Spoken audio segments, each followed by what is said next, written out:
Hey everyone, welcome back to Top 10 Nerd, the channel where we count down all things pertaining to comics, and other nerdy things too. Today we're returning to our incredibly biased collaborative channel list, the Top 10 Best Superheroes, and I'm coming at you with part 4. This time around we're still talking about some classics, but we also talk about some more obscure heroes, and most importantly we dive into the history of some of the most beloved characters comics have to offer. So with that in mind, let's jump in.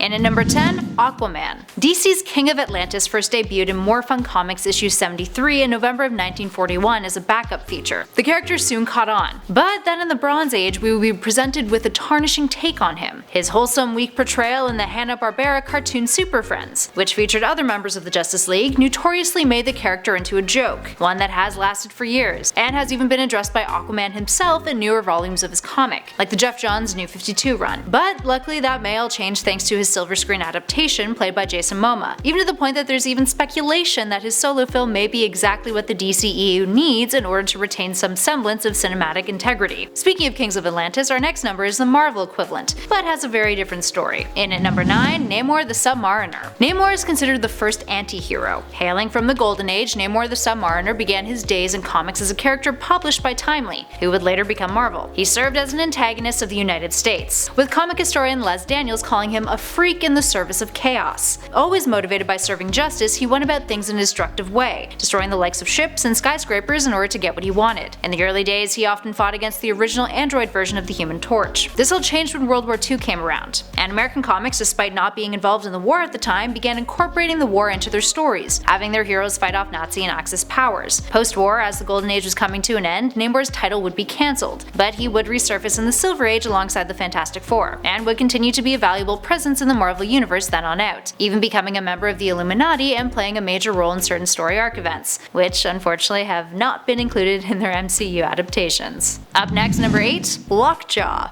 Often animal superheroes lack credibility in the superhero world as far as some audiences are concerned, and we largely have to thank the Silver Age and Frederick Wortham for that. Many superhero animals were introduced back then to help round out superheroes and make them more family friendly. That being said, you've got to give Marvel credit. Their super-powered furry creations tend to hold some merit, like everybody's favorite bulldog, Lockjaw. Lockjaw is an inhuman dog with the power of teleportation and precognition, and is capable of swallowing inorganic material with no ill effect. He serves the Inhuman royal family as an escort and protector, and even appeared in the MCU in the Inhumans television series. So what makes him so awesome? Let's list off some of his achievements. Killed Black Order member Supergiant in the comics. He can sense danger from far off, like when Dr. Doom had manipulated Silver Surfer's powers. He led the Pet Avengers, which exists, which is pretty cool. Alongside Black Bolt, Medusa, and other Inhumans, he helped take down Sentry. He's helped many a hero when it came to needing to get them somewhere speedy and vital with his transportation abilities. And he's also a dog. Evidence enough that he's great. Moving on. Up next at 7, Stardust the Super Wizard. Diving further into the obscure, let's talk a little bit about this hero created by Fletcher Hanks in 1939, who unfortunately sometimes suffered from tiny head big body syndrome. Not a real syndrome, FYI.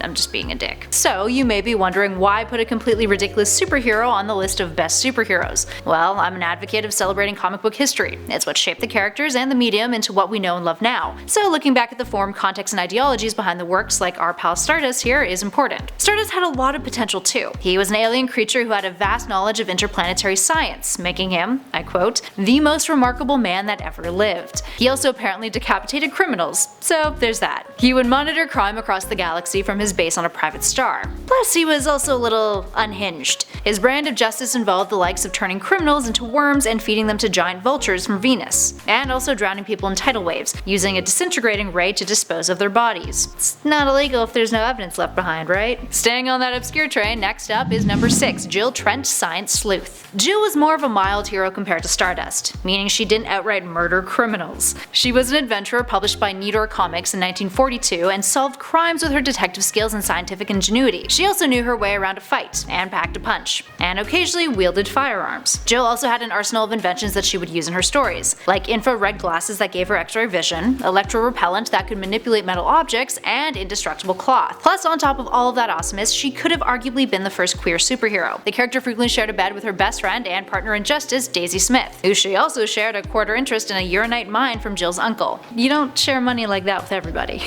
Many read this as a subtle way of depicting that the two were in a relationship. Up next, number 5, The Flash, Barry Allen. We've managed to get through 3 parts of this list without mentioning a single character who's donned the Flash mantle. While my personal favorite is the Golden Age incarnation Jay Garrick, we're going to look at Barry Allen today, the Flash who really made an impact in the Silver Age, setting up most of the legacy and powers that the character and his predecessors now proudly boast. Barry Allen is the second Flash, who made his debut in Showcase number 4 in October 1956. His Flash was also the introduction of the Speed Force, an upgrade to the original Flash's capabilities. In addition to that, Barry and his predecessor were responsible for the creation of the DC multiverse, sort of. In The Flash number 123, a story called Flash of Two Worlds was released, with a cover created by Carmen Infantino that featured both Flashes, Jay Garrick and Barry Allen. As the story goes, Infantino was notorious for drawing up covers that editor Julius Schwartz would need to come up with stories for, and rather than stumping the editor, it led to Schwartz coming up with the idea that there were parallel universes in comics. Considering how much of an impact that's had on mainstream comics in general, it's kind of a big deal. And that's just the tip of the iceberg. Barry has been a crucial part to how the DC universe has been shaped as a whole due to his powers and the consequences of using the Speed Force in an extreme way. Plus, the DCEU version of the character on the CW's The Flash is more than lovable. Up next, number 4, Jessica Jones. Jessica Jones is an undeniable powerhouse. Whether you're a fan of the character's comic book persona or the Jessica of Netflix Marvel fame portrayed by Kristen Ritter, it's easy to find her compelling. But for the sake of this list, we're taking a closer look at her MCU version, and how it's really changed the game when it comes to portraying female superheroes in mainstream media. Because let's be honest, prior to Jessica Jones, the amount of female superpowered individuals on our screens, big and small, was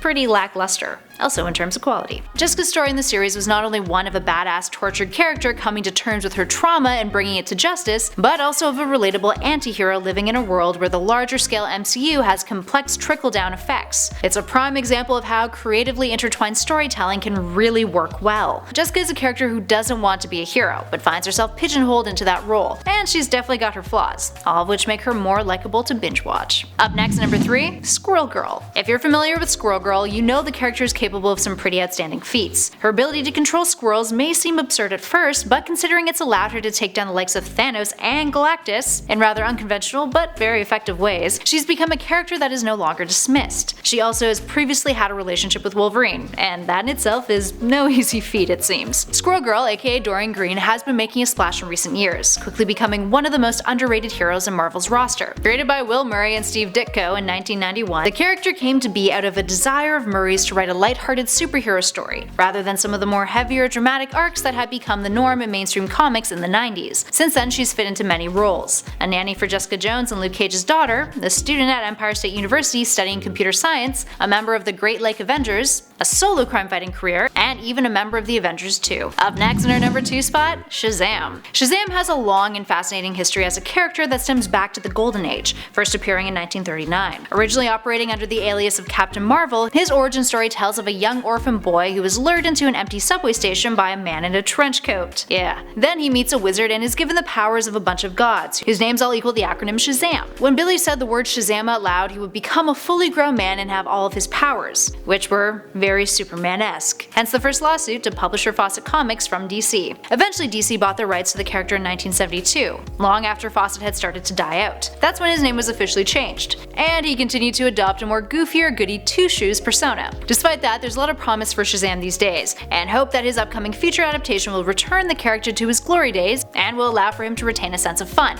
reaching out and appealing to a wider audience. At his core, Shazam is a character with the ability to empower kids. Billy can do anything when he becomes Shazam, and that has a lot of thematic potential that could really leave an impact on the DCEU. And finally, in at number 1, Jean Grey. Jean Grey is an Omega level mutant, and one of the most compelling characters in the X-Men roster, let alone in the Marvel Universe. Despite her sometimes weird ups and downs with her main love interest Cyclops, who most either love or hate, the character has withstood the test test of time since her first appearance in 1963's The X-Men #1. Created by legends Stan Lee and Jack Kirby, she was endowed with an immense amount of power, has been both evil and good, and is consistently a force to be reckoned with, on and off the battlefield. Jean Grey has the gift of incredibly powerful telepathy and telekinesis. As Phoenix, her powers were upped even more, giving her immense cosmic abilities including the likes of cosmic fire generation, reality warping, temporal and existence manipulation, life force control, and space and time control. The Dark Phoenix saga, led by Chris Claremont and John Byrne, remains one of the most epic story arcs in the Marvel Universe to this day, and paved the way for more complex and conflicted portrayals of the character, like the Jean and Grant Morrison's 2004 New X-Men. It's also worth noting that she has died and come back to life more times than most superheroes, which, yes, is common, but hey, considering that Jean is always in high demand, I guess that's not too bad. Alright, there we have it, friends. So now that we're 4 parts in, what do you guys think? I know it's a totally biased list, but in your opinion, who have we not discussed that you think deserves a spot on our next list? Let us know in those comments below. Personally, I think it's time we dive into the big old pool of mutants that Marvel has to offer. In the meantime though, if you like this video, please show us some love and hit that like button, subscribe if you haven't already, and definitely check out more of the usually unbiased videos on our channel for more superhero goodness. We've also got a bunch of videos that you may dig in the playlist that's currently flashing on your screen, so why not give it a click? Thanks for watching everybody, I've been Kelly Pally and this has been Top 10 Nerd. Catch you all in the next one.